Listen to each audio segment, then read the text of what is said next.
Question number 8 बढ़ते हैं question number 8 की तरफ। क्वेश्चन नंबर 8 लिखा हुआ है, एक पेडेस्टल के शिखर पर 1.6 मीटर ऊंची एक मूर्ति लगी है। यानी कि एक पेडेस्टल है जिस पे एक पेडेस्टल ऐसा है कुछ, इस पे क्या बताया गया है, एक मूर्ति लगी गई है ऐसी, ठीक है। उसकी लंबाई क्या है, 1.6 मीटर है। तो मूर्ति को मान ले ए बी मूर्ति है, तो ये चीज़ बताई गई। फिर उन्होंने क्या बोला है, पेडेस्टल को थोड़ा सहूलियत के लिए ऐसा बना ले हम, ऐसा हो सकता है, इस पे लगा दिया गया है।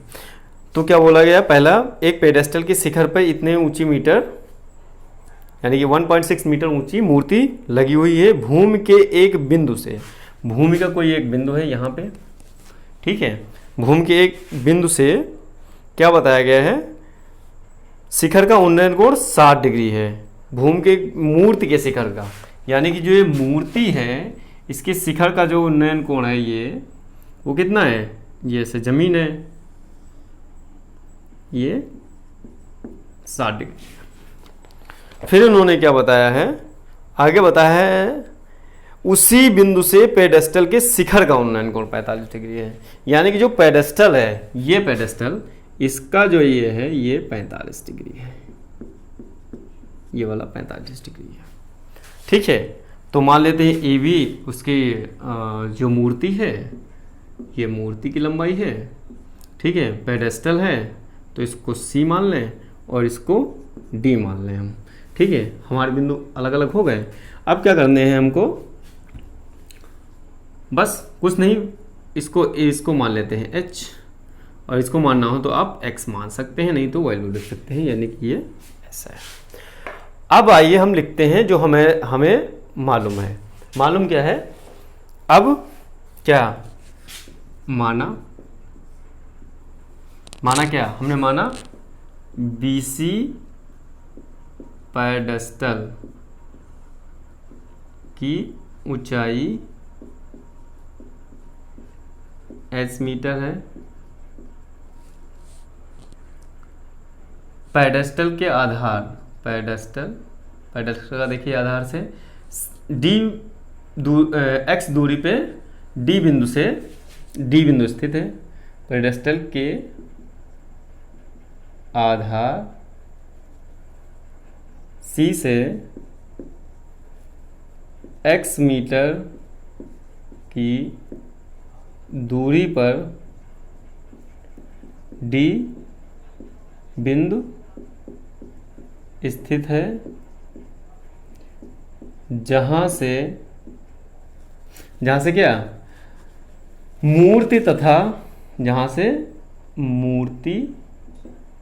तथा पेडेस्टल के आधार, पेडेस्टल के शिखर,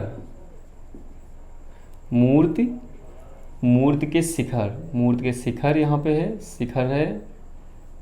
शिखर तथा पेडेस्टल के शिखर, या पेडेस्टल मूर्ति का क्या था, मूर्ति का यहाँ पे था, मूर्ति के शिखर और पेडेस्टल के शिखर, हाँ, पेडेस्टल के शिखर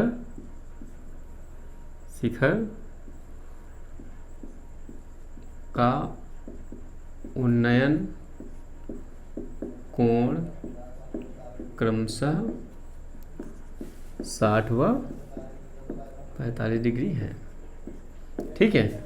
अब क्या है, तब अब क्या ले लेते हैं, अब ले लेते हैं समकोण त्रिभुज। तो यहाँ पे लिख लेते हैं, तब समकोण त्रिभुज ए, इसको ले लें आप, BDC ले लें आप पहले, ठीक है।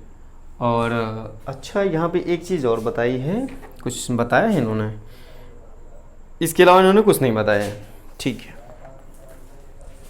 ये चीज़ बता दी। तो यहाँ पे ले लेते हैं tan, किस में ले लें, B, ये ले लेते हैं DBC में, यानी कि समकोण त्रिभुज DCB में tan 45 बराबर लंब BC बटे DC, यानी एक ये H है और ये X, यानी कि H बराबर X आ गया यहाँ से। अब क्या करेंगे, अगला त्रिभुज ले लेते हैं। अगला त्रिभुज समकोण त्रिभुज ए सी डी में ए सी डी जब लिए हम, जब ए सी डी लिए तो इसमें लिख लेंगे हम tan 60 बराबर, tan 60 बराबर, tan 60 क्यों लिया जा रहा है, देखिए tan ही क्यों लिया जा रहा है, साइन और कॉस क्यों नहीं लिए जा रहे हैं, क्योंकि हमको लंब और आधार में दिखाना है, कर्ण हमें नहीं निकालना है। इसलिए क्या करेंगे, इसको ले लेते हैं, इसमें संबंध बतला रहा है ये। तो क्या हो जाएगा, tan लंब यानी कि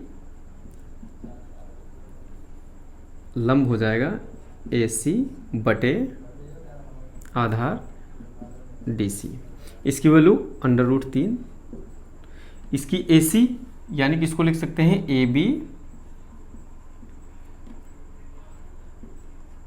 AB प्लस BC बटे x। तो ये इसको यहाँ पे ले आए, तो ये √3x बराबर क्या होगा, AB की वैल्यू कितनी मालूम है 1.6 मीटर, और BC बराबर क्या है, BC बराबर जो निकला है h है और प्लस h। अब देखिए चूंकि h बराबर x, तो यहाँ पे क्या है x पुट कर दो तो हमें एक चीज़ मालूम हो जाएगी। या यहाँ पे x हमसे पूछा क्या गया है, हमें पूछा है पेडेस्टल की, हमसे पूछा गया है पेडेस्टल की ऊंचाई यानी कि h। तो हमको x जगह पे क्या लिख सकते हैं, हम h लिख सकते हैं। तो √3h 1.6 प्लस h। अब इसको क्या करो, इसको इधर ले आओ, तो ये हो जाएगा h √3h minus h equal to 1.6, और इसको जब इधर लेके आएंगे, हाँ यहाँ से कॉमन ले लिए h, तो ये √3 माइनस 1 बराबर 1.6। अब जब इसको आगे सॉल्व करते हैं तो हमको मिल जाता है h बराबर 1.6 अपान √3 माइनस 1। आप इसको आंसर लिख सकते हैं, नहीं तो क्या करें, इसको अगर ऐसे नहीं छोड़ते हैं क्योंकि ये कर्णी घात के साथ प्लस माइनस है, तो इसको संयुग्मी से मल्टीप्लाई, संयुग्मी क्या होता है, निशान से बदलेंगे और वो वैल्यू ऐसे ही रखते हैं। तो देखिए संयुग्मी से जब हम मल्टीप्लाई कर रहे हैं, इसके जब संयुग्मी से मल्टीप्लाई करते हैं तो √3 प्लस 1 और √3 प्लस 1 नीचे भी मल्टीप्लाई, तो जब मल्टीप्लाई किया तो ये नीचे आ गया 3 माइनस 1, ऊपर हो गया 1.6 इंटू 3 प्लस 1। अब यहाँ से क्या करो, यहाँ पे बच गया 2, यानी कि इसका मतलब 2 से जब इसको काट दिए हम तो ये आ गया 0.8, यानी कि 0.8.3 प्लस 1, और ये मीटर, और ये आंसर हो गया s बराबर। ठीक है, तो अब हम क्या लिख सकते हैं, अतः, अब यहाँ पे हम लिख सकते हैं अतः पेडेस्टल की ऊंचाई h बराबर 0.8 √3 प्लस 1 मीटर है। ठीक है, ये क्वेश्चन हो गया।